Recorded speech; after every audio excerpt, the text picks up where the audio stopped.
You want to hear how fast a lazy afternoon can turn into a full-blown showdown that ends up dragging half the town, the police, and a federal task force into the mess? Well, buckle up.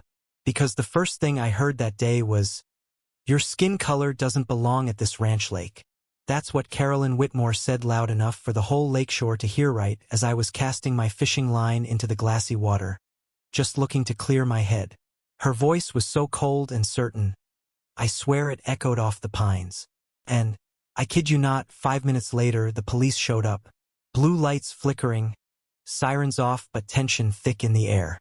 I just stood there, rod in hand, while Carolyn jabbed her finger in my direction like she was directing traffic. "This man doesn't belong here. Don't let him dirty our community." You know what's wild? She had no clue who I was. She just saw what she wanted to see: a stranger. A problem to be solved. Only, she didn't realize that the 20 squad cars she'd begged dispatch to send? They all reported up to a chain of command I used to be part of. And the minute she figured that out, well, let's just say it was already too late for apologies. Let me back up a sec, paint you a picture. The lake was gorgeous, that afternoon gold and amber light skipping across the water. Air so crisp you could taste the pine needles. I'd picked that spot because it was peaceful. Not just for the fishing but for the quiet. A break from my usual grind of reviewing federal security protocols and keeping one eye out for the next crisis. My old Fenwick rod fit my hand like a glove, and as I started rigging up again, I thought I was finally going to get a little time for myself. That's when Carolyn stepped out from the trees, moving like a storm on legs. White blazer, silver bob so sharp you could set your watch by it. Sunglasses even though the sun was already slipping low. She strutted right up with that walk people get when they're used to doors opening just because they show up. Her heels hammered the dock. You could feel it expected me to clear out on sight. "Excuse me," she called, slicing through the piece like she was born to give orders. "This is private community property. You need to leave. Immediately." I looked up from my tackle box, sizing her up. There was something almost rehearsed about her, like she'd played this scene in her head 100 times, always the star, always the enforcer. But see, after 20 years of federal service, you learn when to go calm and when to stand your ground. So I just nodded, polite as you please, and said, "Good evening. I wasn't aware this was restricted access. Could you show me the signage or documentation that says so?" I kept my voice steady, professional, the way you do when you know you're right but the other person is spoiling for a fight. She wasn't ready for that.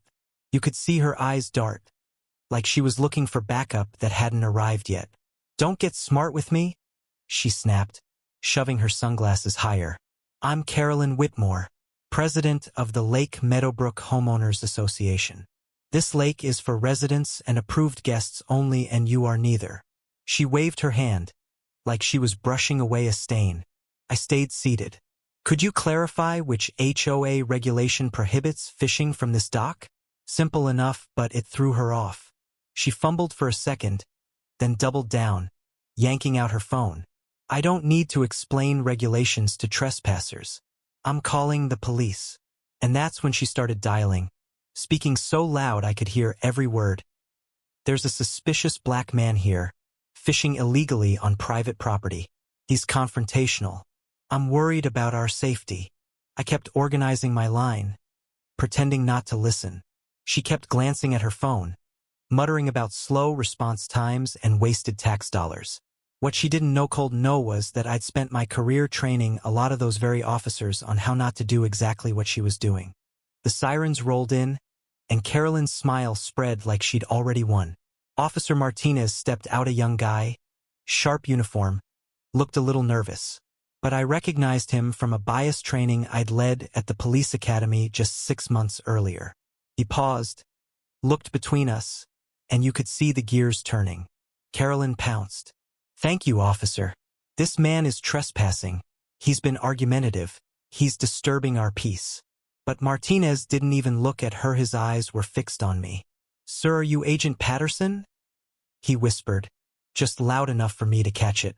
"From the FBI Academy?" I nodded, and you could see him instantly switch gears. The respect was obvious, but he still had to play it by the book. Carolyn didn't pick up on any of that, though. She got louder, started bossing Martinez around, insisting I needed to be arrested right now. She didn't realize the whole dynamic had shifted, and neither did she notice the teenager in the trees, quietly filming the whole thing on his phone. Martinez cleared his throat, trying to keep it professional. "Ma'am, before I take any enforcement action, I need to verify some things." "Sir, do you have any basis for being here?" I smiled, gave a deliberately vague answer about legal access rights, and suggested they check the exact rules before anybody started handing out citations. Carolyn, by now, was practically shaking with indignation, questioning Martinez's commitment, pressing him to act. Then, as fate would have it, my old FBI credentials slipped out of my wallet, right onto the dock half hidden, but not to Martinez. He saw them, his eyes widened, and you could see he was starting to realize this wasn't just a simple trespassing call. Meanwhile, the kid kept recording. Martinez tried to de-escalate, suggesting they double-check the property lines and access rights before doing anything drastic. Carolyn was not having it. She pushed, she blustered. She accused Martinez of not doing his job, until the moment came when he quietly picked up my credentials and showed them to her. That's when the real color drained from her face. What happened next? Well, within 6 hours of that kid's video hitting social media, it had over 2 million views and was spreading like wildfire. News stations, celebrities, armchair commentators, everyone weighing in. Half the community split into teams. The protect property values crowd circled the wagons, while others, seeing the evidence for what it was, started calling for Carolyn's resignation. But here's the twist nobody saw coming. See, buried in my own records was a contract I'd nearly forgotten, proof that I was one of 12 founding investors in the original Lake Meadowbrook development.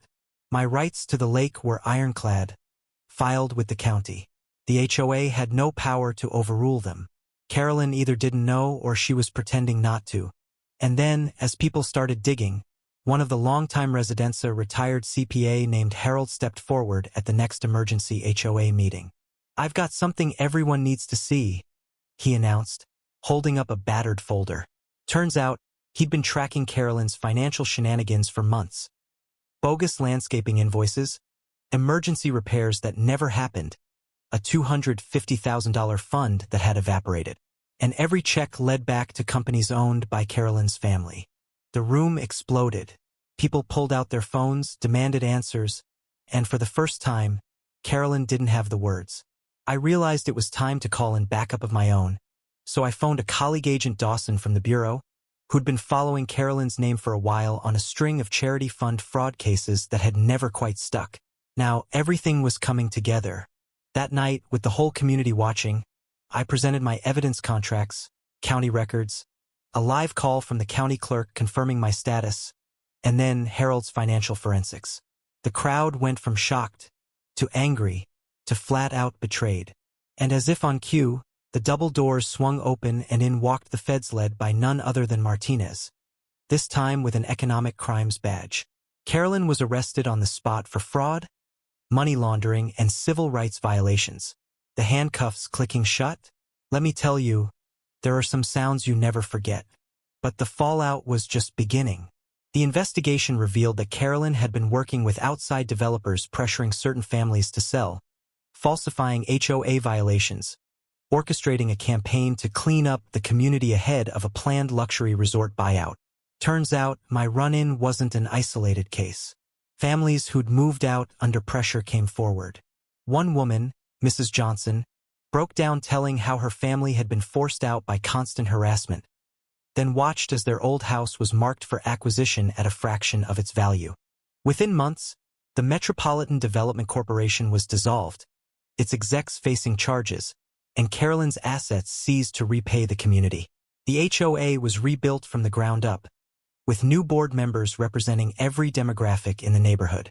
The lake was renamed Lake Unity. Yeah, that was the teenager's idea, the same kid who filmed it all. He's my fishing buddy now, believe it or not. Instead of cashing in or seeking revenge, I used my restitution settlement to start a community education program, civic rights, financial literacy, all the stuff nobody ever teaches you until it's too late. The best part? Every Memorial Day, we gather at the lake for a ceremony that honors veterans, with my own father's name on the memorial. Watching the Johnsons return to their house, Seeing kids from every background learning to fish, sharing food at a neighborhood barbecue, those are the scenes that stay with you. The story still stirs up arguments online. Some say it was about property rights. Others say it exposed a bigger sickness in how power gets wielded in little corners of America.